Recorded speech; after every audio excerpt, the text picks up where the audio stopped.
क्षमा करिएगा, आज कुछ प्रॉब्लम नेटवर्क की हो भी रही है, लेकिन आप लोग परेशान नहीं होगा, वीडियो सारा मिलेगा आपको। तीसरे मंडल का डिस्कशन कर रहे थे हम लोग। तीसरा मंडल जो है इसमें गायत्री मंत्र का उल्लेख किया गया है। गायत्री मंत्र के रचनाकार कौन है? विश्वामित्र जी। गायत्री मंत्र समर्पित किसको है? सावित्री को। और गायत्री मंत्र में स्तुति किसकी की गई है? सूर्य देव की गई है। ठीक है, इसमें अगला प्रश्न आपसे पूछता है नवा मंडल, पूछता है कि नवा मंडल जो है इसमें किसका वर्णन किया गया? तो नवे मंडल में किया गया है सोमदेव का। और बच्चों उम्मीद है ये सब लिख लिया होगा आपने, नहीं लिखा होगा तो मैं एक मिनट साइड में हूँ, आप लोग स्क्रीनशॉट ले लीजिए, इसको बाद में लिखिएगा। ठीक है, इसमें एक जो ऋग्वेद से संबंधित सबसे आखिरी प्रश्न आता है,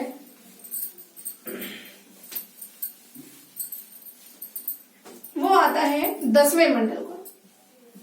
ये जो 10वां मंडल है इसमें पुरुष सूक्त की व्याख्या की गई है। किसकी व्याख्या की गई है? पुरुष सूक्त की व्याख्या की गई है।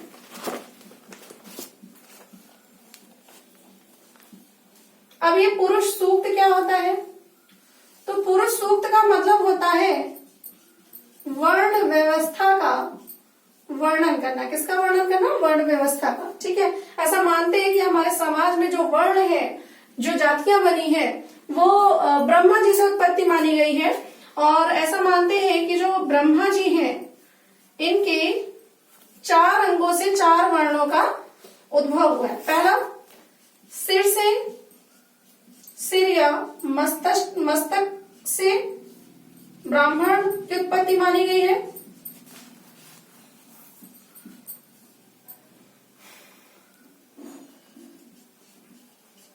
भुजा से क्षत्रिय, जंघाओं से वैश्य और पैरों से शूद्र की। किसकी मानी गई है? शूद्र की मानी गई। ठीक है, तो ये पूरा ऋग्वेद था और ऋग्वेद मेरे हिसाब से आपको समझ में पूरा आ गया होगा। ठीक है, अब अगला वेद हमें पढ़ना है सामवेद। और सामवेद में कुछ बहुत विशेष नहीं है, सामवेद में बस 1-2 पॉइंट्स आपको याद रखने हैं।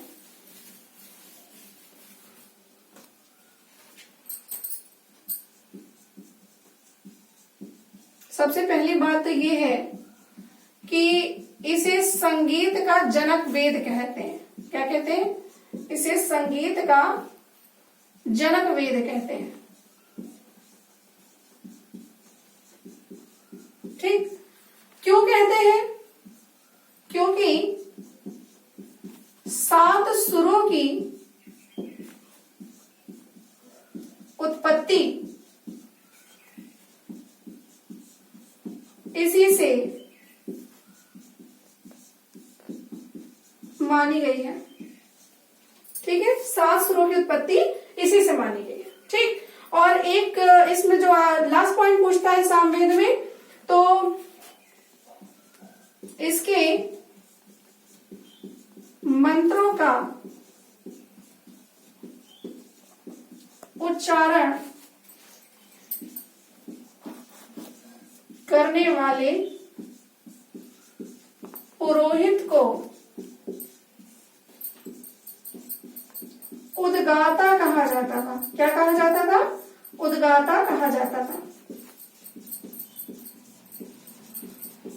ये आपका सामवेद हो गया। सामवेद में आपसे 2 प्रश्न बार बार रिपीटेड है और बार बार पूछे जाते हैं, इनको आप ध्यान रखिएगा। इसके बाद में तीसरा वेद आता है हमारा यजुर्वेद।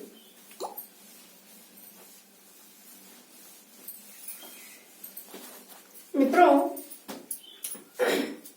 यदि कोई प्रश्न आपका छूटता है या कोई चीज ऐसी है जो आप नहीं लिख पाए हैं, तो आप वीडियो को दोबारा देख सकते हैं और दोबारा इसे आप देख के लिख सकते हैं।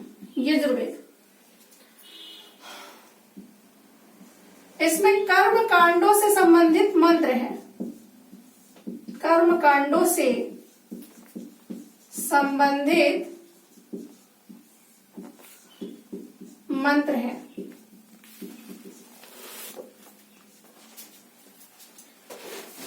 यह वेद गद्य,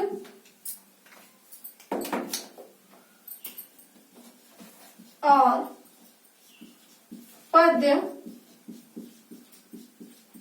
दोनों में है।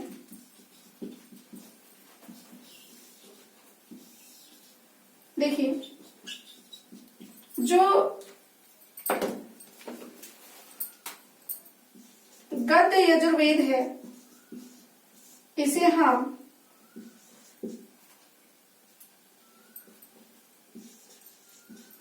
कृष्ण यजुर्वेद कहते हैं। क्या कहते हैं? कृष्ण यजुर्वेद कहते हैं। और जो हमारा पद्य यजुर्वेद है इसे हम शुक्ल कहते हैं, शुक्ल यजुर्वेद कहते हैं। इसमें एक तीसरा प्रश्न आपसे इंपॉर्टेंट पूछता है, मंत्रों का उच्चारण करने वाले पुरोहित को अथर्वयु कहते थे। क्या कहते थे? अथर्वयु, अथर्वयु कहा जाता था।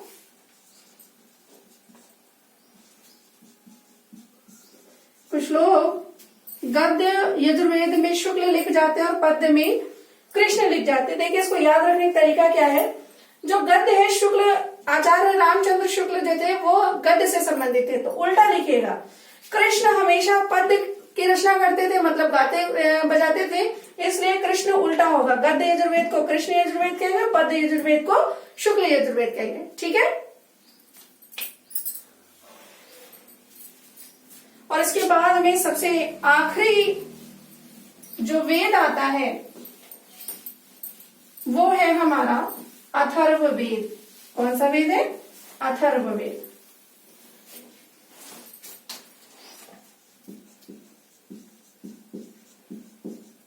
देखिए, इससे ज्यादा प्रश्न नहीं पूछे जाते। इससे दो प्रश्न महत्वपूर्ण हैं। एक तो तंत्र मंत्र, जादू टोना, वशीकरण, भूत प्रेत और सबसे महत्वपूर्ण चिकित्सा का वर्णन है इसमें। अब इसका मतलब ये नहीं है कि आपने वशीकरण देख लिया, जादू टोना देख लिया, भूत प्रेत देख लिया तो आप खोजने लगे कि अथर्ववेद कहाँ है, लाओ भैया इसको लेकर आते हैं और ये सब काम अप्लाई किया जाए, है ना। तो ऐसा नहीं करना है आपको। ठीक है। चलिए, दूसरा प्रश्न इसमें आपसे पूछता है,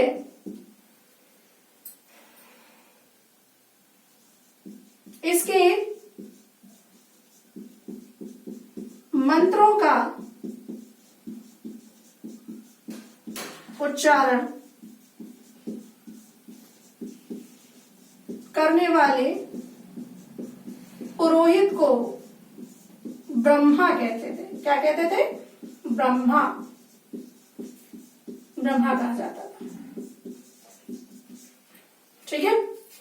तो ये था हमारा वैदिक सभ्यता में वेदों पर आधारित कुछ प्रश्न।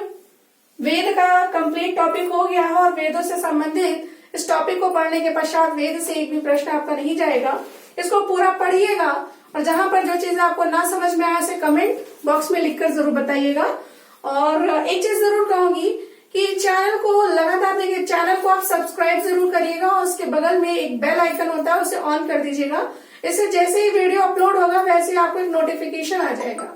और व्यूज जैसे आप देखते हैं, देखने के साथ में कम से कम लाइक तो कर ही सकते हैं। हम लोग आप ही के लिए इतनी मेहनत कर रहे हैं कि बच्चे हमारे जो हैं ये लॉकडाउन के दौरान भी अपनी पढ़ाई को किसी भी प्रकार से जारी रख सके। ठीक है। तो उम्मीद करती हूँ कि आपको समझ में आया होगा और इसके साथ में मैं कल आपसे मिलूंगी एक दूसरे टॉपिक के साथ में। दूसरी चीज ये है कि कल हमारा दूसरा एक टॉपिक होगा और इस टॉपिक को पढ़ने के पश्चात कल मैं सबसे पहले 10 प्रश्न आपको कराऊंगी, इसके बाद में नया टॉपिक शुरू होगा। ठीक है। Thank you. नमस्कार।